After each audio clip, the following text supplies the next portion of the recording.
Twenty 26 जनवरी 2026 का ये session है। और यहाँ पर एज यू कैन सी, यहाँ पर एक सपोर्ट लेवल टाइप का बनाया हूँ। जो रेजिस्टेंस था पहले, इसीलिए रेड लाइन से बनाया हुआ है अभी, लेकिन ये सपोर्ट है। ऊपर जहाँ पे अभी अभी मेरा कर्सर है वो इवनिंग स्टार है। एज यू कैन सी, यहाँ पर हायर हाई पे ये कैंडल्स बनी है, हायर हाई पे ये लाइंस बनी है, और वहाँ पर आके सेलर्स वीक हो गए। तो यहाँ पर अब बायर्स को आना चाहिए था स्ट्रेंथ के साथ, बट वो नहीं आए। एज यू कैन सी, अभी ये जो पुराना कैंडल है, अब ये जो कैंडल अभी बन रही है, इसका हम लोग क्लोजिंग देखेंगे। मैंने वीडियो स्किप किया क्योंकि उस पर मैं ट्रेड नहीं लिया था। ट्रेड अब मैं लेता हूँ यहाँ पर। एज यू कैन सी, ये राउंड नंबर के नीचे क्लोज हो गया, और ऊपर से जो रिजेक्शन है वो भी हमारे पास है इवनिंग स्टार का। लेफ्ट लेफ्ट साइड पे आप देखेंगे तो इवनिंग स्टार का जो की लेवल है वहाँ से है। तो ये रिजेक्शंस आ रहे थे बार बार, और उसी पे मैंने एक जो रेड लाइन बनाई हुई है, रेजिस्टेंस लाइन, वो इवनिंग स्टार के की लेवल पे बनाई हुई है। बट मैं इस पर्टिकुलर कैंडल में वेट नहीं कर सकता था कि वो उतना ऊपर आए, इसलिए क्योंकि जो प्रीवियस ग्रीन कैंडल है जस्ट पीछे वाली, वो रिजेक्ट हुई, और वो राउंड नंबर के नीचे भी क्लोज हुई, प्लस जो उसके पहले जो रेड कैंडल है उसके ओपन के नीचे भी क्लोज हुई।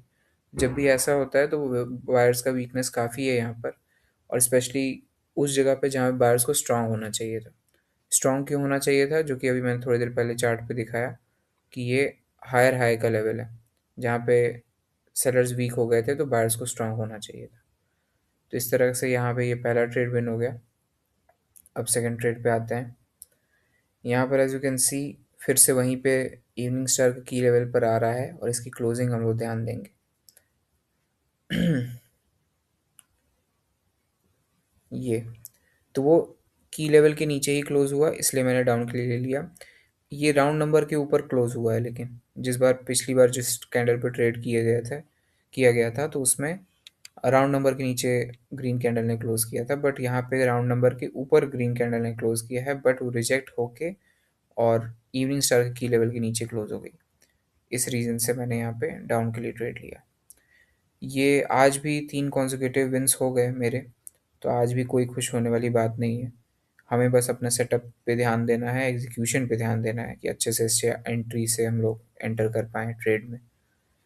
तो यहाँ पर आज यूएसडी आईएनआर वाला था, जिस पे तीनों ट्रेड्स लिए गए थे, और वही है, अपॉर्चुनिटी भी मिल गई, मार्केट कंडीशन भी अच्छा। तो ये सारे कोइंसिडेंसेस होते हैं, हमेशा ऐसा नहीं होगा। कई बार हो सकता है कि आपको चार्ट ढूँढने में, सेटअप ढूँढने में काफ़ी टाइम बीत जाए।